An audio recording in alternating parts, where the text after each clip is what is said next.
అందరికీ నమస్తే. రేవంత్ రెడ్డి గారిని ముఖ్యమంత్రి పదవి నుంచి దించేస్తారా? ఇది చాలాసార్లు చెప్పిన వార్తనే.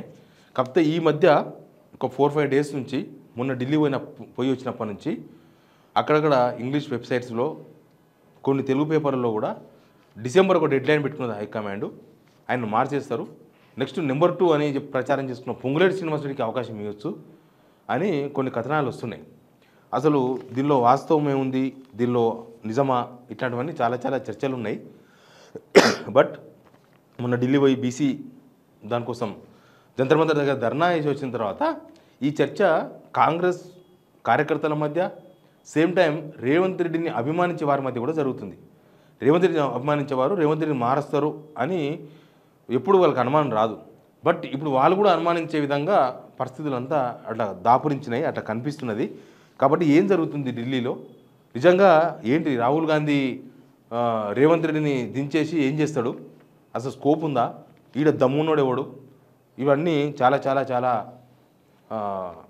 చర్చలు, లెక్కలు, క్యాల్కులేషన్స్, కులాలు, ఏరియాలు అన్నీ ఉన్నాయి. అన్ని విషయాలు మీద మాట్లాడదాం. సబ్స్క్రైబ్ చేసుకోవడం మాత్రం ఖచ్చితంగా మర్చిపోకండి. మీరు ఒక్క సబ్స్క్రైబ్ చేస్తే ఈ వార్త ఒక 100 మందికి షేర్ అవుతుంది. కాబట్టి సబ్స్క్రైబ్ చేయండి. ఏంటి అంటే నిజానికి కూడా హైకమాండ్లో ఒక సర్చ్ ఆపరేషన్ జరుగుతుంది అనేది అందరూ చెప్పే మాట. ఇది సర్చ్ ఆపరేషన్ దేనికోసం? సర్చ్ ఆపరేషన్ అంటే సీఎం కోసం. ఒక సీఎం క్యాండిడేట్ కావాలి వాళ్ళకు. సీఎం క్యాండిడేట్ కాదు, సీఎంగా కావాలి. అయితే రేవంత్ రెడ్డి ఉన్నాడు కదా, అంటే రేవంత్ రెడ్డి విషయంలో హైకమాండ్కు ఆయన మీద మంచి అభిప్రాయం లేదు. ఎందుకు అభిప్రాయం లేదంటే స్టార్టింగ్ నుంచి కూడా అంతే. రాహుల్ గాంధీ ఎవరితో అన్నాడో, ఏమన్నాడో, ఎప్పుడు అన్నాడో నాకు తెలియదు, కానీ ఒక లైన్ ఒకటి ఉంది, ఎన్ని రోజులు ఉన్నా రేవంత్ రెడ్డి మనోడు కాదు అని ఎవరితోనో డిస్కస్ చేసిండు రాహుల్ గాంధీ అనేది ఒక చర్చ నడుస్తుంది. ఇది అండర్లైన్, ఈ పాయింట్. మనోడు కాదు అన్నాడంటే టైం కోసం చూస్తున్నారు దింపనికే అనేది ఒకటి క్లియర్గా అర్థమవుతుంది. మరి ఎవరున్నారు? రేవంత్ రెడ్డి దింపితే రేవంత్ రెడ్డి ఊకుంటాడా? ఇట్లాంటివన్నీ చాలా చాలా లెక్కలు ఉన్నాయి. హైకమాండ్ కూడా ఇప్పుడు కనుక దింపాల్సి వస్తే ఇప్పుడే దింపాలి. ఇంకా ముదిరింది అనుకో, ఇంకా ముదిరితే రేపు నాడు ఎమ్మెల్యేలు కూడా అటు ఇటు కప్పగంతులు ఆడే అవకాశం ఉంటుంది. ఇప్పుడు గవర్నమెంట్ ఇంకా 3.5 సంవత్సరాలు ఉంది కాబట్టి ఎవరు ముఖ్యమంత్రిని పెడితే వాళ్ళెంబడే ఉంటామని ఎమ్మెల్యేలు కూడా అటువైపు పోవడానికి సాహసించారు. సేమ్ టైం ఇక్కడ ఎక్సర్సైజ్ నడుస్తున్నారు చెప్తున్నారు. అసలు ఎమ్మెల్యేలు ఎవరు ఎక్కడ ఉంటున్నారు, ఎమ్మెల్యేల వ్యవహారం ఏంది, వాళ్ళు తేడా వచ్చినప్పుడు ఎటువైపు ఉండే అవకాశం ఉంది అనేది ఒక ఎక్సర్సైజ్ కూడా నడుస్తుంది. ఈ ఎమ్మెల్యేల విషయంలో కొంత అబ్జర్వేషన్ నడుస్తుంది అనేది ఒక చర్చ జరుగుతుంది. మరి పొంగులేటి శ్రీనివాసరెడ్డి పేరు ఎందుకు తెర మీదకి వచ్చిందో తెలియదు. పొంగులేటి శ్రీనివాసరెడ్డి ప్రస్తుతం హైకమాండ్కు రెవెన్యూ వ్యవహారాలు మొత్తం కూడా ఆయన్నే చక్కబెడుతున్నాడు అనేది ఒక చర్చ ఉంది. ఎప్పుడు కాదు, ఎలక్షన్ ముందు నుంచి కూడా రెవెన్యూ వ్యవహారాలు మొత్తం, అంటే హైకమాండ్ కావాల్సిన డబ్బులు పంపడం కానీ, ఎలక్షన్స్కు అక్కడ వేరే వేరే స్టేట్లో జరుగుతున్న ఎలక్షన్స్కి కొంత ఫైనాన్షియల్ సపోర్ట్ చేయడం, ఇక్కడ కలెక్ట్ చేసి ఇస్తారా, ఎవరితో చేసుకుని ఇస్తారో కానీ ఇండస్ట్రీస్ దగ్గరనో, బిజినెస్ మెన్స్ దగ్గరనో, రియల్ ఎస్టేట్ చేసే వాళ్ళ దగ్గరనో ఎక్కడనో డబ్బులు వసూలు చేసి ఇచ్చే బాధ్యత మొత్తం పొంగులేటి శ్రీనివాసరెడ్డి డీల్ చేస్తున్నాడు అనేది చాలా రోజులకి జరుగుతున్న చర్చనే ఇది. అప్పుడు హర్యానా ఎలక్షన్స్ అప్పుడు ఈడీ పొంగులేటి ఇంటి మీద రైడ్స్ అయినాయి. అది రేవంత్ రెడ్డి ఇచ్చిన సమాచారంతోనే రైడ్స్ అయినాయి అనేది ఇప్పటికీ అది అట్లే ఉంది, దానికి ఎవరు క్లారిఫై చేయలేదు. అయితే పొంగులేటి శ్రీనివాసరెడ్డిని ముఖ్యమంత్రి చేస్తే కాంగ్రెస్ ఉంటుందా అసలు? ఎందుకంటే కనీసం రేవంత్ రెడ్డి అన్న ఒక 5 సంవత్సరాలు కాంగ్రెస్ పార్టీతో ఉన్నాడు, పీసీ చీఫ్ చేసిండు, ప్లస్ కొట్లాడిండు, ప్లస్ ఎలక్షన్స్లో సీఎం క్యాండిడేట్గా ఫోకస్ అయ్యిండు ఎలక్షన్స్లోనే. సరే ఆయనను చూసి ఓటు వేయకపోవచ్చు, బీఆర్ఎస్ మీద వ్యతిరేకతతో కాంగ్రెస్ అభ్యర్థులకు ఓటు వేసిండొచ్చు జనం, కానీ అట్లా రేవంత్ రెడ్డి మాత్రం పొంగులేటి కన్నా సీనియర్. పొంగులేటి శ్రీనివాసరెడ్డి ఇప్పుడు రేవంత్ రెడ్డి దింపాలనుకున్న దేనికోసం? మనోడు కాదని ఎందుకు అనుకోవాల్సి వస్తుంది అంటే, మనోడు కాదు అంటే కాంగ్రెస్ పార్టీ సిద్ధాంతాలు ఉండబడించిన వాళ్ళు కాదు, కాంగ్రెస్ పార్టీ ఉండాలి దానిలో మనం ఉండాలి అనే రకం కాదు. ఏంటంటే 4 పైసలు సంపాదించుకోవాలి అయితే కాంగ్రెస్, కాకపోతే ఇంకొకటి అవసరమైతే కొత్త పార్టీ పెట్టుకుంటారు, లేకపోతే ఎవరైనా రాజకీయ నాయకులు అవకాశవాదులే కదా, కాబట్టి అటువైపోతారు. ఇప్పుడు పొంగులేటి శ్రీనివాసరెడ్డి అదే బ్యాచ్ కదా, ఆయన ఎలక్షన్స్ ముందే వచ్చిండు పార్టీలోకి. కనీసం రేవంత్ రెడ్డి అయినా ఒక 5 సంవత్సరాల పార్టీని నడిపించిండు, పీసీ చీఫ్గా పనిచేసిండు. పొంగులేటి శ్రీనివాసరెడ్డి డబ్బులు ఇవ్వచ్చు హైకమాండ్కి, కానీ పొంగులేటి శ్రీనివాసరెడ్డి జస్ట్ ఎలక్షన్స్ ముందే వచ్చినాడు, ఆయన కూడా ఇంతే. ఇంకా పొంగులేటి శ్రీనివాసరెడ్డి ఇచ్చే బదులు రేవంత్ రెడ్డి కొనసాగడమే బెటర్ కాంగ్రెస్కి ఒక విధంగా చెప్పాలంటే. కానీ అందుకే పొంగులేటి శ్రీనివాసరెడ్డి గారు నెక్స్ట్ ఒకవేళ అవకాశం దొరికితే డిసెంబర్ అంటున్నారు, almost local body elections dead end, ఆ డెడ్ లైన్ ఏమో అది. ఆ డెడ్ లైన్ అయిపోతే ఒక లాయలిస్ట్కి ఇస్తారేమో, కాంగ్రెస్లో ముఖ్యమంత్రి కావాలి, ముఖ్యమంత్రి చేస్తామంటే పైసలు ఎవరైనా ఇస్తారు. దానికాడ ఏం వెనకాడరు. ఎందుకంటే ముఖ్యమంత్రి పదవి అనేది ఒకసారి అవకాశం వస్తుంది, దాన్ని వినియోగించుకోనికి చాలామంది ఊవిలుడుతున్నారు. కాబట్టి ఎవరైనా పైసలు ఇస్తారు, ఎవరైనా పైసలు ఇచ్చిన వాళ్ళే ముఖ్యమంత్రి అవుతారు, దానిలో డౌట్ లేదు. కాంగ్రెస్లో ఇది నిత్యకృత్యంగా నడిచే బిజినెస్. ఇది కాంగ్రెస్లో ఎక్కువ ఈ సాంప్రదాయం కాంగ్రెస్లోనే ఉంటుంది, మిగతా పార్టీలో కనబడదు. బట్ ఇక్కడ పైసలు కూడా చాలామంది రెడీగా ఉంటారు. అసలు ఎందుకు ఇంతగానం తేడా వచ్చింది? ఫస్ట్ నుంచి చాలా కారణాలు ఉన్నాయి. రీసెంట్గా రేవంత్ రెడ్డి చేసిన ఒక స్టేట్మెంట్ మీద రాహుల్ గాంధీ ఆరాధించిందట.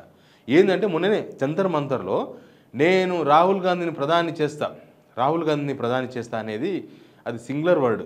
అది కాంగ్రెస్లో అట్లాంటి సింగులర్ వర్డ్లు నడవవు. ఎప్పుడైనా సరే మేము ఇంకోటి రాహుల్ గాంధీ ప్రధాని కావడమే మా లక్ష్యం అని మాట్లాడవచ్చు. రాహుల్ గాంధీని ప్రధాని చేసే వరకు మేము నిద్రపోము అని మాట్లాడవచ్చు.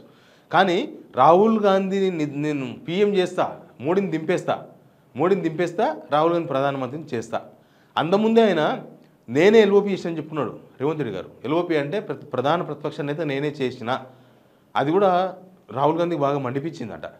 ఇప్పుడు ఇది ప్రధానమంత్రిని చేస్తా, మోడీని మొడలు వంచుతా, మోడీని దింపేస్తా, రాహుల్ గాంధీని ప్రధానమంత్రి చేస్తా అంటే ఈయనెవరు? ఆయన ఆ రోజు ఆ మీటింగ్ రాలే, జంతర్ మంతర్ దగ్గర ధర్నాకు రాలే రాహుల్ గాంధీ. కానీ ఇంగ్లీష్ పేపర్లో వచ్చిన తర్వాత దాని గురించి ఆరాధించిందట. అసలు ఈయన ఏ టోన్లో మాట్లాడిండు, రేవంత్ రెడ్డి ఏ టోన్లో మాట్లాడిండు, అసలు ఏంది ఈయన ఉద్దేశం ఏంది, అసలు అంటే ఈయననే ప్రధానమంత్రి చేస్తాడా ఇప్పుడు నన్ను అనే ఒక రకమైన చర్చ జరిగిందట రాహుల్ గాంధీ సర్కిల్లో.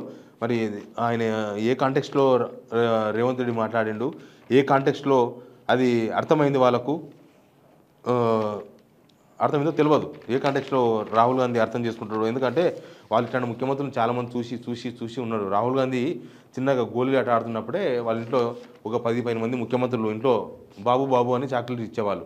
కాబట్టి రాహుల్ గాంధీకి వాళ్ళ గాంధీ ఫ్యామిలీ, వాళ్ళ గాంధీ, మళ్ళీ ఆ గాంధీ అనుకున్నారు ఈ గాంధీ ఫ్యామిలీలో వాళ్ళ లక్షణాలు, వాళ్ళ వారసత్వ లక్షణాలు మొత్తం ఉంటాయి కదా.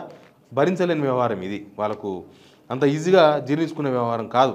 రేవంత్ రెడ్డి బయటికెళ్ళి వచ్చినోడు పని చేసుకొని పోతారు అవకాశవాదం అనుకున్నప్పుడు. అవకాశవాదానికి అవకాశం లేని లీడర్కి అవకాశం ఇవ్వచ్చు అనేది ఓ రకమైన చర్చ జరుగుతుంది. నిజానికి కర్ణాటకకు సంబంధించి కూడా ఒక ఎక్సర్సైజ్ నడుస్తుంది. కర్ణాటకలో త్వరలో ముఖ్యమంత్రి మారుస్తారు, అదొక ఎక్సర్సైజ్ ఆల్రెడీ హైకమాండ్ ముందు ఉంది. అక్కడ సిద్ధరామయ్యని దింపేసి బహుశా డీకే శివకుమార్కి ఇవ్వచ్చు అనేది ఒక చర్చ ఉంది అక్కడ. కర్ణాటక కనుక మారిస్తే వాళ్ళ నెక్స్ట్ ఆప్షన్, నెక్స్ట్ వాళ్ళ కన్ను తెలంగాణ మీదనే ఉంటుంది. ఖచ్చితంగా ఇక్కడనే మార్చే అవకాశం ఉంటుంది. అయితే ఇక్కడ కాంగ్రెస్ వాళ్ళు చేస్తున్న ఎక్సర్సైజ్ ఏంటంటే మీనాక్షి నటరాజన్ కావచ్చు, ఢిల్లీ పరిశీలకులు ఎవరైనా కావచ్చు, వాళ్ళంతా చేస్తున్నది ఎమ్మెల్యేలు ఏమన్నా ఇబ్బంది పెడతారా? ఇప్పుడు 3.5 సంవత్సరాలు ఉంది కాబట్టి ఎమ్మెల్యేలు కూడా అంత ఈజీగా డైవర్షన్ అయిపోయి నేను ఆయనముడు పోతా ఈయనముడు పోతా అని చెప్పకపోవచ్చు. కానీ టైం దగ్గర పడదు అనుకో, ఒక 2 సంవత్సరాల ముందు ముఖ్యమంత్రి మార్చాలంటే చాలా ప్రాబ్లం అవుతుంది. అప్పుడంతా పైసల రాజకీయం నడుస్తుంది. అవతల పైసలు సంపాదించుకున్న ఆయన ఎమ్మెల్యేలను కొనుగోలు చేయొచ్చు. ఎమ్మెల్యేలను కొనుగోలు చేస్తే కాంగ్రెస్ గవర్నమెంటే ఉండదు. కాబట్టి ఏం చేసినా బిలో 2 ఇయర్స్ లోపే చేయాలి. కర్ణాటకలో కూడా యాక్చువల్గా 2.5 ఇయర్స్ ఆడ పెట్టుకున్నది కూడా 2.5 ఇయర్స్ సిద్ధరామయ్య, తర్వాత 2.5 ఇయర్స్ డీకే శివకుమార్ అనేది అగ్రిమెంట్ ఉంది అని చెప్తారు, లేదు అని చెప్తారు. అదేదో వాళ్ళకి తెలుసు, వాళ్ళకి తెలవాలి. బట్ అక్కడ కూడా 2.5 ఇయర్స్ కూడా సిద్ధరామయ్య కాంగ్రెస్ పార్టీ లాయలిస్ట్ అయినా, Congress man by birth Congress man అయినా ఎమ్మెల్యేల దృష్టిలో పెట్టుకొని ఎమ్మెల్యేలు టైం తక్కువ ఉన్నప్పుడు బేరానికి పోతారు. కాబట్టి ఈ బేరసారాలు లేకుండా ఇంకా టైం చాలా ఉంటుంది కాబట్టి పార్టీ హైకమాండ్ నిర్ణయానికి కట్టుబడి ఉండే అవకాశం ఉంటుంది.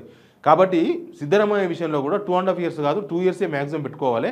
కొద్దిగా అటో ఇటో టైం చూసి జరపవచ్చు. బహుశా డిసెంబర్ లోపే అన్నీ జరిగిపోతాయి అవన్నీ అంటున్నారు.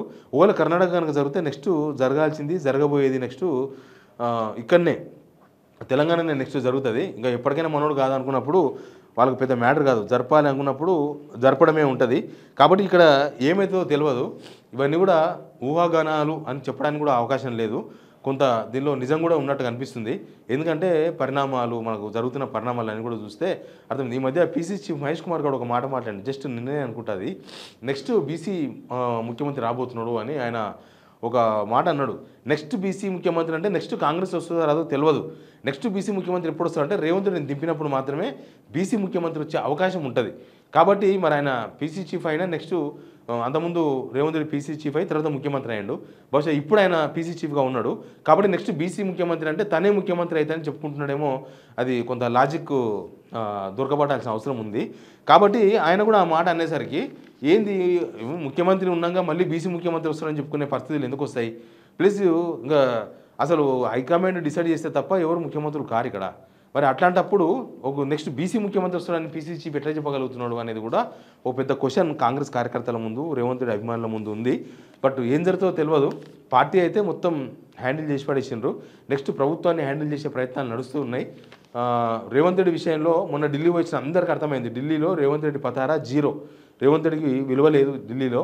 రేవంత్ రెడ్డికి హైకమాండ్కు మామూలుగా గ్యాప్ కాదు, పెద్ద గోతి, పెద్ద గుంత ఏర్పడది. అవతల యువతలు కలిసే మార్గాలు ఏం కనిపిస్తలేవు. ఇదంతా పైన షోపుటప్ కొద్దిగా నడుస్తుంది. బట్ ఒరిజినల్గా అయితే జరుగుతున్న చర్చకు అనుగుణంగానే పరిణామాలు అయితే కనిపిస్తున్నాయి అనేది ఒక చర్చ ఢిల్లీ వచ్చినప్పటి నుంచి నడుస్తుంది. ఏం జరుగుతుందో తెలియదు, మనం కూడా వేచి చూద్దాం. బట్ ఇక్కడ దమ్మున్న లీడర్ కోసం చర్చ అయితే స్టార్ట్ అయినట్టు చెప్తున్నారు. ఆ దమ్మున్న లీడరు ఎవరో తెలియదు. లాయలిస్ట్ కావాలి, వాళ్ళకు అవసరానికి డబ్బులు ఇచ్చే వాళ్ళు కావాలి, కాంగ్రెస్ పార్టీని కాపాడే వాళ్ళు కావాలి. రేవంత్ రెడ్డిని కొనసాగించడం వల్ల కాంగ్రెస్కి ఒక రిపోర్ట్ ఉంది, ఏంటంటే మళ్ళీ రేవంత్ రెడ్డి మీద బాగా వ్యతిరేకత వచ్చింది. రేవంత్ రెడ్డి వ్యవహార శైలితోనే కాంగ్రెస్ బాగా డ్యామేజ్ అయిపోయింది. నెక్స్ట్ మరొక 20 ఏళ్ళు 30 ఏళ్ళు కాంగ్రెస్కి ఓటేసే పరిస్థితులు తెలంగాణ లేకుండా పోతున్నాయి. పక్కన ఏపీలో ఆల్రెడీ కనీసం అనుబాంబేస్తేనే గడ్డి ములుస్తుందేమో, కానీ పక్కన ఏపీలో కాంగ్రెస్ ములుస్తలేదు. అట్లాంటి సిచ్యువేషన్ తెలంగాణలో వస్తుందని ఒక భయం వాళ్ళకు ఉన్నట్టుంది. అందుకే రేవంత్ రెడ్డిని మెల్లగా డ్రాప్ చేయించి వేరే వాళ్ళకి అవకాశం ఇచ్చే అవకాశాలు కూడా లేకపోలేదు. వాళ్ళకు కూడా పార్టీ కూడా అవసరమే కదా అనేది ఒక చర్చ ఉంది. చూద్దాం ఏం జరుగుతుందో. Please subscribe signal TV.